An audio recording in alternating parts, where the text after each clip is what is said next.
Olá, meus amores, bom dia para todos vocês. Como vocês estão? Estão bem? Espero que sim. Bem, vamos começar mais uma manhã de estudo. Hoje, quarta-feira, nós vamos começar com geografia. Vocês sabem que nós estamos estudando aqui a unidade 7 e o tema da unidade 7 é população brasileira, tá? Na aula passada, nós estudamos aí sobre o crescimento acelerado da população brasileira, né? A partir do início do século XX. Nós partimos aí no ano de 1900 de 17 milhões para 208 milhões no ano de 2018. Aí foi mais de 191 milhões de pessoas que aumentaram dentro do nosso território em apenas um século. É muita gente, né? Então, hoje nós vamos continuar estudando sobre a população brasileira, mas agora nós vamos estudar sobre o caminho contrário do que estava acontecendo aí até 2018. Nós vamos estudar a questão da população brasileira ainda cresce, mas com menos intensidade. A gente viu o ritmo acelerado, a cada 20 anos aumentava bastante aí a quantidade de pessoas em nosso país. Hoje, ela ainda continua crescendo, nós somos mais de 208 milhões. No entanto, a velocidade com que a população cresce, ela está diminuindo à medida que o tempo passa. E é esse processo de diminuição aí dessa velocidade de crescimento do número de pessoas no nosso território que nós vamos estudar hoje, tá bom? Então vamos lá. População brasileira ainda cresce, mas com menos intensidade. E diz assim, ó: embora a população brasileira ainda esteja crescendo, desde o final do século XX, o ritmo desse crescimento passou a ser mais lento, né? Desde o final do século XX, aí do ano 2000, 2001 mais ou menos. O ritmo de crescimento foi desacelerando. Aí nós já começamos aqui com o nosso jogo rápido, nosso primeiro jogo rápido, que diz o seguinte, ó, deixa eu aumentar aqui, mas vocês podem acompanhar aí pelo livro de vocês, tá? É página 8, tá? Diz assim: vários fatores são responsáveis pela queda no ritmo do crescimento de nossa população. Um deles é mencionado na manchete a seguir. Leia e depois responda ao que se pede. E diz assim, ó: cerca de 4 milhões de mulheres entraram no mercado de trabalho. E aí vem as perguntas. Que fator responsável pela queda no ritmo do crescimento da população brasileira é abordado na manchete? Aí a manchete está dizendo o quê? A grande quantidade de mulheres que entraram no mercado de trabalho. Ou seja, o que é que isso significa? Significa que muitas mulheres que antigamente ficavam só em casa, cuidando da família, cuidando da casa, cuidando dos filhos, tiveram que sair de casa para começar a trabalhar e ganhar o seu próprio sustento. Então, essas mulheres passaram a ter menos tempo dentro de casa e a ter que trabalhar fora para ganhar o alimento para levar para os filhos dentro de casa. E isso é um fator super importante para a diminuição do crescimento da nossa população. Na letra B, pergunta o seguinte: por que, em sua opinião, esse fator faria com que o crescimento da população brasileira começasse a diminuir?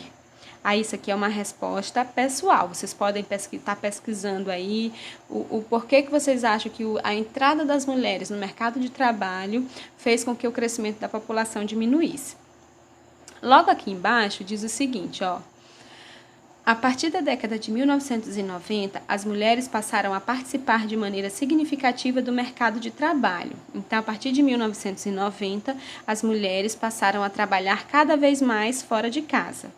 Com a ampliação na formação acadêmica, ou seja, elas passaram a estudar mais, a fazer mais faculdade, também começaram a se especializar em vários campos. Aí nós temos aqui a imagem que diz assim, ó: em uma indústria, a engenheira trabalha projetando e verificando a fabricação de motores.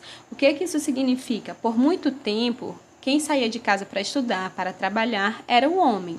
Era um modelo formal de família, que a mulher ficava em casa cuidando dos filhos e dos bens que eles possuíam, que a família possuía, e o homem era que ia estudar e ia trabalhar para sustentar essa família.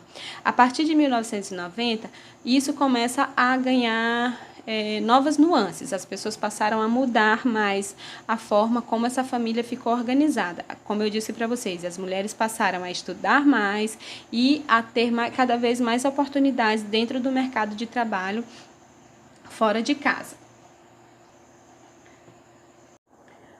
Aí na página 9, o nosso livro vem dizer o seguinte: uma das explicações para esse fato é que as mulheres precisaram ajudar na composição da renda familiar, assumindo em alguns casos o papel de chefe das famílias. A consequência disso foi a diminuição do número de filhos por mulher e assim a desaceleração no ritmo de crescimento da população. Por exemplo, na década de 1960, era comum encontrar famílias com 6 ou mais filhos. Hoje em dia, por sua vez, não é tão comum encontrar famílias com mais de 2 filhos. Por quê? Porque as mulheres elas passaram a sair mais de casa para trabalhar. Então, para ela poder trabalhar fora, ela precisa ter menos filhos, porque um filho é uma responsabilidade muito grande. Então, para ela ter tempo para trabalhar e para ela poder dar uma condição de sobrevivência melhor para o filho que ela tem, então ela prefere ter menos filhos ou não tê-los. Aqui nós temos um gráfico super interessante, eu quero que vocês acompanhem junto comigo. No gráfico a seguir, é possível observar a diminuição da taxa de fecundidade no Brasil. Aqui nós temos de 1940 até 2018 e uma projeção para 2060. Projeção é aquilo que eu imagino para um tempo que ainda está por vir, para o futuro, certo? Então, em 1940, o que acontecia? Cada família tinha, em média, 6 filhos. Repare que é um número decimal, mas o número inteiro aqui é o que nós vamos fazer a estimativa. Eles tinham, em média, 6 filhos. Em 1950, continuava 6 filhos. Em 1960, 6. De 1970 em diante, a gente já vê um decréscimo nessa quantidade de filhos. Reparem que as colunas vão diminuindo de tamanho. Em 1970, em média, se tinha 5 filhos. Em 1980, já diminuiu, 4 filhos. 1991, 2 filhos, já diminuiu bastante também. 2000, 2 filhos. De 2010 até 2018, a média era um filho por família, um filho só. E a projeção até o ano de 2060 é que essa quantidade de filhos por família, ela se perpetue, ela continue, né? E como eu disse para vocês agora há pouco, existem casos em que os pais, as pessoas da família, elas já não querem nem mesmo ter filho algum. Eles preferem criar um animal de estimação para ter maior liberdade de trabalhar, de viajar, de passear, enfim. Bom, aí nós temos agora o nosso conectando com as ciências, Aqui nós temos um cartaz que diz: Movimento Vacina Brasil, é mais proteção para todos.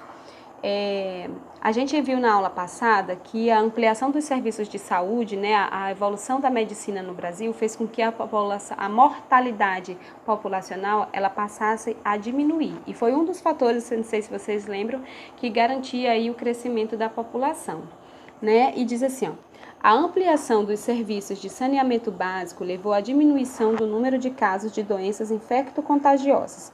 Doenças infecto-contagiosas são doenças que causam infecção e são transmitidas de uma pessoa para outra por meio do contato direto ou indireto, tá?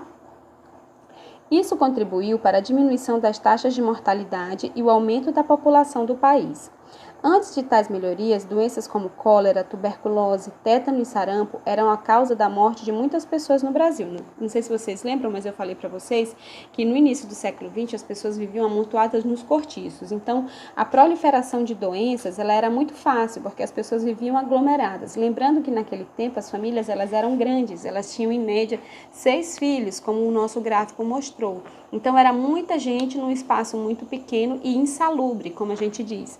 Num espaço onde não há uma higiene adequada, a iluminação adequada, a questão da ambientação também não é adequada.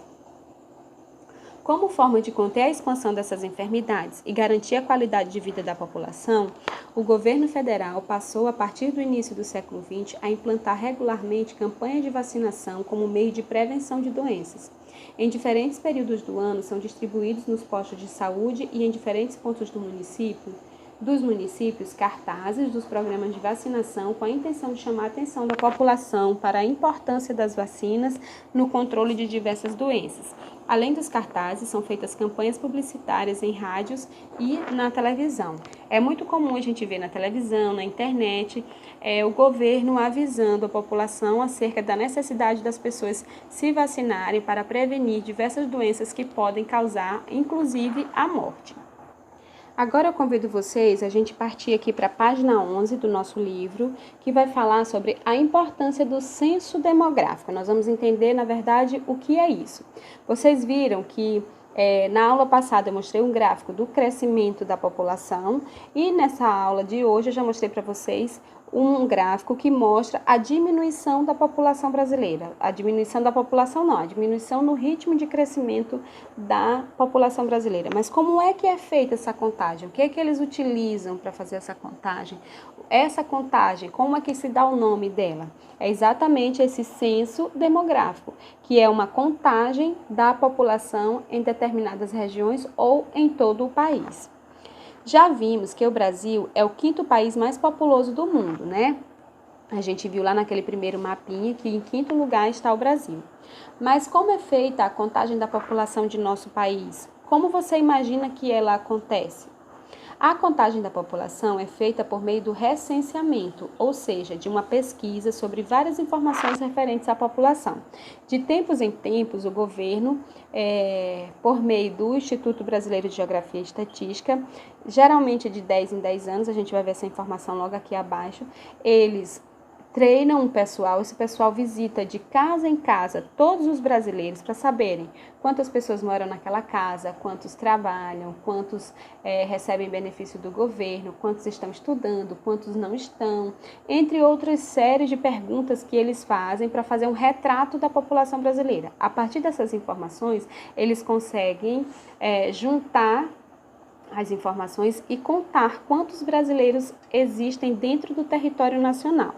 Observem bem, no Brasil, o recenseamento recebe o nome de censo demográfico e é realizado a cada 10 anos pelo IBGE, que é o Instituto Brasileiro de Geografia e Estatística. Essa pesquisa coleta dados como idade das pessoas, número de crianças, adultos e idosos, relação entre homens e mulheres, escolaridade e renda média das pessoas, entre muitos outros dados sobre a população. Por meio do trabalho dos recenseadores, que aplicam os questionários em residências de todos os municípios do país, as informações são coletadas e reunidas e os números se tornam conhecidos por toda a população. Então, para se saber, até para se construir um gráfico como aquele que nós vimos, é preciso coletar essas informações. E essa coleta de informações é feita pelos agentes censitários, né, que é o recenseador. Aqui embaixo nós temos uma fotografia, recenseador aplicando questionário na cidade de Brasília em 2010. Eles visitam todos os domicílios, ou seja, eles vão de casa em casa, fazem muitas perguntas às pessoas e depois eles reúnem todas essas informações para chegarem ao resultado de quantos brasileiros existem, tá bem? Bem, vai ficar como tarefa de casa hoje, vocês vão lá para a página 16 e 17, lá vocês vão encontrar o Hora da Leitura, tá? Que vai falar um pouco sobre o envelhecimento da população brasileira. Aí lá tem algumas perguntas, vocês irão responder a essas perguntas e vão mandar para mim as fotografias e eu vou corrigir a tarefa para vocês, tá bom? Então, fiquem com Deus, beijinhos, tchau, tchau.